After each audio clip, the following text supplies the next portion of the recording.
রিলের কালীচরণের সাহসিকতায় রক্ষা পেয়েছিল আস্ত গুদাম, কিন্তু বাস্তবে তারাতলায় গুদাম বিপর্যয়ে জড়িয়ে গেল আর এক কালীচরণের নাম। না, ইনি 1976 সালে সুভাষ ঘাইয়ের বিখ্যাত সিনেমার সেই কালীচরণ নন। তবে সেই কালীচরণ মানে শত্রুঘ্ন সিনহার দল তৃণমূলের সঙ্গে এই কালীচরণের ঘনিষ্ঠ যোগসূত্র। সদ্য প্রাক্তন মেয়র ফিরহাদ হাকিমের প্রাক্তন ওএসডি কালীচরণ বন্দ্যোপাধ্যায় তারাতলায় নির্মীয়মান গুদাম বিপর্যয়ে যার ভূমিকা নিয়ে বিধানসভায় প্রশ্ন তুলেছেন খোদ মুখ্যমন্ত্রী শুভেন্দু অধিকারী। আমরা কালীকে তুললে সব বেরিয়ে যাবে। কলকাতা কর্পোরেশনে কালী না বললে কোনো প্ল্যান হয় না। আর Kali appointed by Camac Street, সবাই জানে।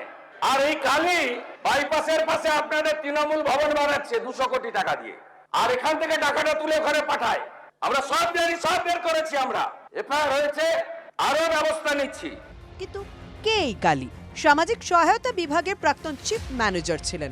2018 সালে ফিরহাদ হাকিম মেয়র হওয়ার পর তার ওএসডি নিযুক্ত হন কালীচরণ, বর্তমানে সাংসদ তহবিলের চিফ ম্যানেজার। মুখ্যমন্ত্রীর দাবি এই কালীর মাথায় ক্যামাক স্ট্রিটের হাত।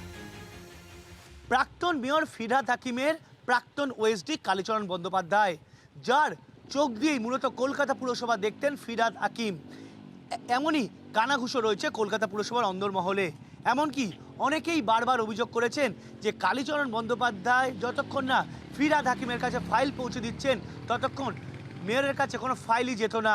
এই কালীর বিরুদ্ধেই দুর্নীতির বিস্তর অভিযোগ। কলকাতা পুরসভায় প্ল্যান পাশে কালীই নাকি শেষ কথা। বছর দুয়েক আগে কালীচরণ বন্দ্যোপাধ্যায়ের বিরুদ্ধে মূলত অভিষেক বন্দ্যোপাধ্যায়ের নাম ভাঙিয়ে তোলাবাজি করার ও হুমকি দেওয়ার অভিযোগ ওঠে। তার বিরুদ্ধে শেক্সপিয়ার সরণি থানায় অভিযোগ দায়েরও হয়। অভিযোগ করলো কালীচরণের বিরুদ্ধে।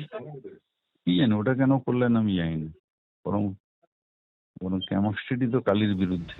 পুরসভা সূত্রে খবর, সেখানে সব কাজই চলত কালীচরণের অঙ্গুলি হেলনে। তার নির্দেশ ছাড়া নাকি একটি পাতাও নড়ত না। কালীচরণের প্রভাব এতটাই যে তার বিরুদ্ধে কেউ মুখ খুলত না। তারাতলার বিপর্যয়ের রেস ধরে এবার পর্দাফাঁস সেই কালীর কুকীর্তি। হেঁটে গেল কালীচরণের ঢোল। সায়ন্ত ভট্টাচার্যের রিপোর্ট, TV9 বাংলা।